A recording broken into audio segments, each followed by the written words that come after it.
الحمد للہ رب العالمین والصلاة والسلام علی سید الانبیاء والمرسلین اما بعد فاعوذ باللہ من الشیطان الرجیم بسم اللہ الرحمن الرحیم۔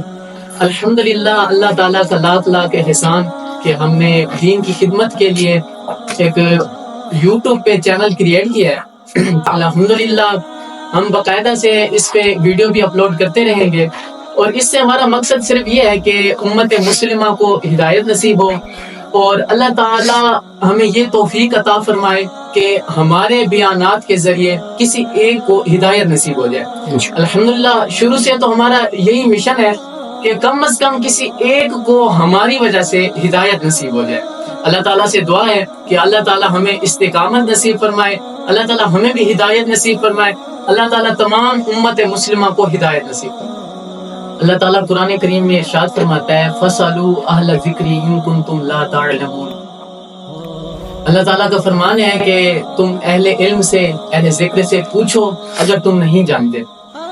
تو اسی آیت مبارکوں کو مد نظر رکھتے ہوئے ہم انشاءاللہ عز و جل دین کی تبلیغ کریں گے۔ اللہ تعالیٰ ہمیں استقامت نصیب فرمائے۔ آج کل یہ دیکھا گیا ہے کہ ہر ایک دوسرا بندہ ایک اپنا نیا راستہ لے کے چل رہا ہے، ہر کوئی اپنے طریقے سے احادیث مبارکہ کی تشریح کر رہا ہے، اپنے طریقے سے قرآن پاک کی تفسیر کر رہا ہے۔ حالانکہ صحابہ کرام اتنے فصیح و بلیغ ہونے کے باوجود وہ ان کو بھی بسا اوقات تسامح ہو جاتی تھی۔ وہ حضور علیہ الصلوۃ والسلام کی بارگاہ اقدس میں تشریف لے آتے اور وہاں پر جا کے وہ اپنا جو مسئلہ ہوتا اسے سولو فرماتے تھے۔ جب صحابہ کرام اتنے فصیح و بلیغ ہونے کے باوجود اب ان کی لغت بھی عربی تھی تو اس پہ بھی ان کو مہارت تھی، وہ فصاحت اور بلاغت کے بہت ہی ماہر تھے۔ جب ان کو غلطی ہو سکتی ہے، ان سے تسامح ہو سکتی ہے، اس کی باقاعدہ کافی ساری مثالیں بھی ہیں، حدیث مبارکہ میں مذکور ہیں۔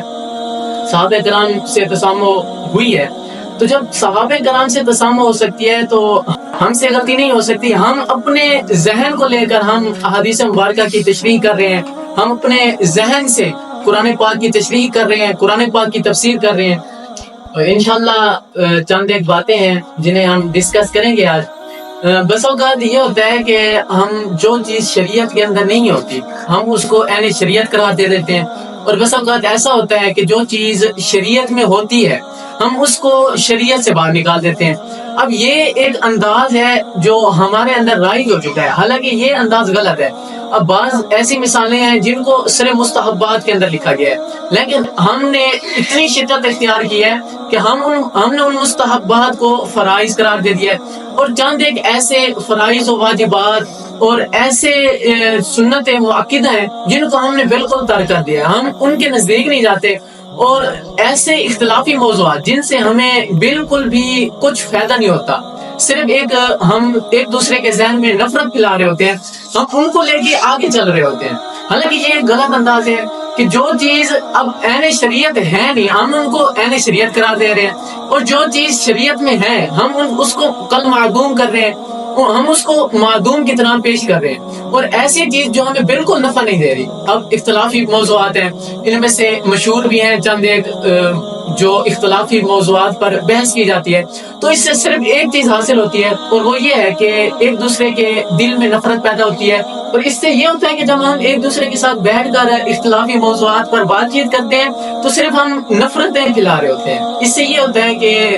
جب ایک دوسرے کے خلاف نفرتیں ہوں گی تو اسلام کے اندر جو بھائی چارہ ہے، جو اسلام کا ایک نظام ہے، جو مقصد ہے ایک مسلمان ہونے کا، تو وہ ہمیں حقیقی مقصد حاصل نہیں ہوتا۔ اب مقصد بنیادی مسائل صرف یہ ہے کہ اللہ تبارک تعالیٰ کو ایک مان لو، حضور علیہ الصلوۃ والسلام کو خاتم النبیین مانو، اس کے علاوہ چند ایک بنیادی مسائل ہیں۔ اب ہم جو اختلاف کر رہے ہوتے ہیں وہ صرف فروعی مسائل کے اندر کر رہے ہوتے ہیں۔ ہمارے عقائد درست ہو گئے تو ہمیں چاہیے کہ ہم فرائض و واجبات اور ایسے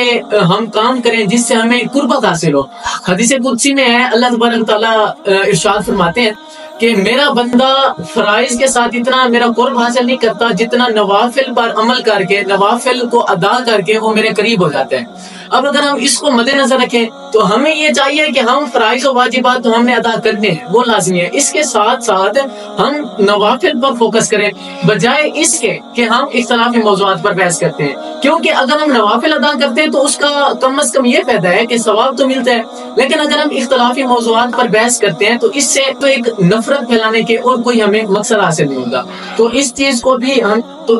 کو بھی ہم نے فوکس کرنا ہے، اور انشاءاللہ ہم کوشش کریں گے کہ جو بنیادی اختلافی مسائل ہیں ان سے بچیں گے، اور ہمارا یہ چینل کریٹ کرنے کا صرف یہ مقصد ہے کہ عوام تک اصل دین پہنچایا جائے، اور اصلاحی بیانات اور کلپس وغیرہ یہ بھی انشاءاللہ آپ تک پہنچانے کی ہمیں سعادت نصیب ہوگی۔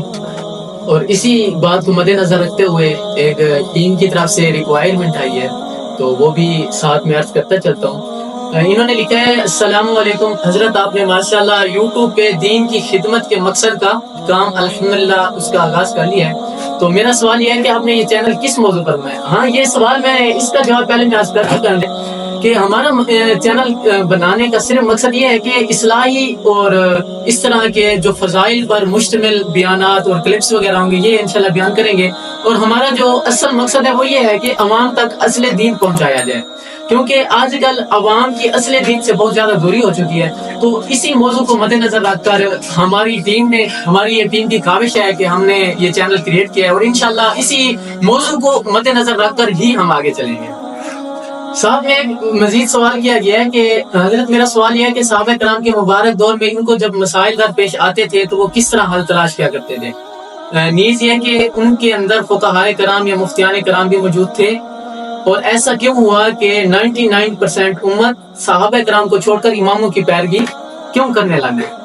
تو اس کا جواب یہ ہے کہ صحابہ کرام کے دور کے اندر بھی فقہائے کرام تھے، احادیث مبارکہ کے اندر بھی یہ بشارت سنائی گئی ہے، جیسے کہ حضرت عبداللہ بن مسعود اور متعدد صحابہ کرام ہیں جن کا تذکرہ آتا ہے حدیث مبارکہ کے اندر، ان کو فقیہ فرمایا گیا ہے۔ اور چونکہ صحابہ کرام کا دور بھی ایسا ایک انمول دور تھا کہ ان میں حضور علیہ السلام جلوہ افروز تھے، تو ان کے پاس ایک بہت بڑی سعادت تھی، وہ حضور علیہ السلام کی بارگاہ میں جاتے تھے اور اپنے مسائل کا حل ڈھونڈتے تھے۔ اور جیسا ان کے بعد پھر ایک زمانہ آیا کہ حضور علیہ السلام ظاہری وفات فرما گئے، تو پھر صحابہ کرام ایک دوسرے کے پاس جاتے تھے اور ایک دوسرے سے مسائل بھی دریافت فرماتے تھے اور ایک دوسرے سے روایتیں بھی لیتے تھے۔ اس کے بعد پھر تابعین کا زمانہ آیا، تو تابعین وہ چونکہ صحابہ کرام حضور علیہ السلام کی صحبت میں رہتے تھے تو وہ بھی فصاحت و بلاغت کے ماہر تھے، تو تابعین پھر صحابہ کرام سے علم حاصل کرتے رہے۔ اور اسی طرح پھر ایک زمانہ آیا کہ تبع تابعین ہے، تو پھر تبع تابعین نے پھر تابعین سے علم حاصل کیا، پھر تبع تابعین کے زمانے میں پھر تعلیق وغیرہ کا بھی دور تھا، تو انہوں نے متعدد حدیث مبارکہ اور جو مذاہب تھے اور جو مسائل تھے ان کو ایک کتابی صورت کے اندر مذکور فرما دیا، جیسا کہ اب بخاری شریف میں ملتی ہے، تو یہ امام بخاری علیہ الرحمہ نے اتنی بڑی کاوش کی۔ اب یہ نہیں ہے کہ ہمارے جو امام ہیں یا چار مذاہب جو ہیں ان کو ہم جو فالو کرتے ہیں وہ صحابہ کرام کو چھوڑ دیا معاذ اللہ، ایسا بالکل نہیں ہے، کیونکہ اصل مقصد صرف حضور علیہ السلام کے دین کی پیروی کرنا ہے، جو حضور کی تعلیمات ہیں ان پہ چلنا ہے۔ تو ان پر چلنے کے لیے ہم اتنے مجادد تو نہیں ہے کہ ہم اپنا اجتہاد کرتے رہیں، اور ایسا بھی نہیں ہے کہ ہمیں کوئی ایسی کرامت نصیب ہو یا حضور کا معجزہ ظاہر ہو کہ حضور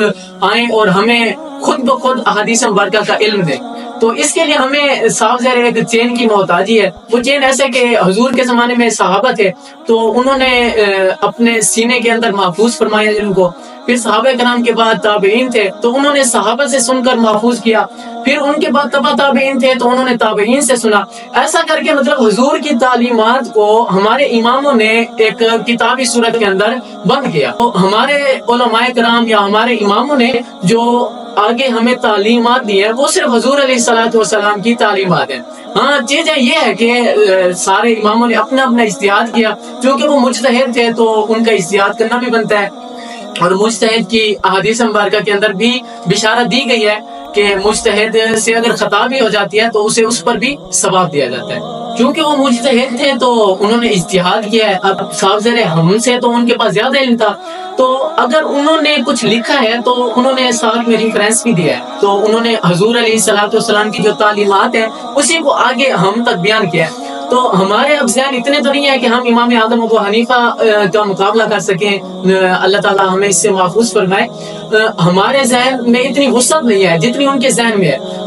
اب چونکہ وہ ہم سے زیادہ علم رکھتے تھے تو ہماری تحقیق ان کی تحقیق کے سامنے تو کچھ بھی نہیں ہے نا، اس لیے ہمیں ان کی تحقیقات پر عمل کرنا چاہیے۔ اور سوال میں جیسا مذکور تھا کہ ہم نے صحابہ کرام کو چھوڑ دیا، تو ایسا بالکل نہیں ہے۔ ہم نے صحابہ کرام کی جو تعلیمات تھی اسی کو صرف آگے بیان کیا، لیکن ایک وسیلے کے ذریعے ہم نے بیان کیا۔ امام اعظم نے جو ہم تک دین پہنچایا یا جو ہم تک یہ مسلک پہنچا ہے، یہ صرف صحابہ کرام کا اور حضور علیہ الصلوۃ والسلام کا ہے۔ اب ایسا بھی نہیں ہو سکتا کہ ہم ڈائریکٹ صحابہ کرام کے زمانے میں چلے جائیں یا حضور کے زمانے میں چلے جائیں اور ڈائریکٹ علم حاصل کریں۔ تو ہمیں اس چیز کی محتاجی ہے۔ اگر ہم اس چیز کا انکار کرتے ہیں تو پھر تو ہمارے پاس کچھ نہیں بچتا نا، تو اس لیے ہمیں اس چیز کو فالو کرنا چاہیے۔ تو اسی مقصد کو لے کر ہم نے آگے چلنا ہے۔ آپ سب دوستوں سے، آپ سب حضرات سے، سامعین کرام سے، آپ بھائیوں سے یہ درخواست ہے کہ آپ خود بھی ہمارے ساتھ تعاون فرمائیں اور مزید جتنا ہو سکے، جتنی امت تک ہو سکے شیئر فرمائیں، ہمارے چینل کو سبسکرائب کریں، مزید حوصلہ افزائی فرمائیں۔ آپ کے تعاون کا بہت بہت شکریہ۔ اور اگر ہم سے کوئی غلطی ہو جاتی ہے، کوئی مس ہینڈلنگ ہو جاتی ہے، تو آپ ضرور کمنٹ کے ذریعے یا کسی طرح بھی رابطہ کر کے آپ ضرور اصلاح فرمائیں۔ انشاءاللہ عز و جل آپ ہمیں قبول کرتا پائیں گے۔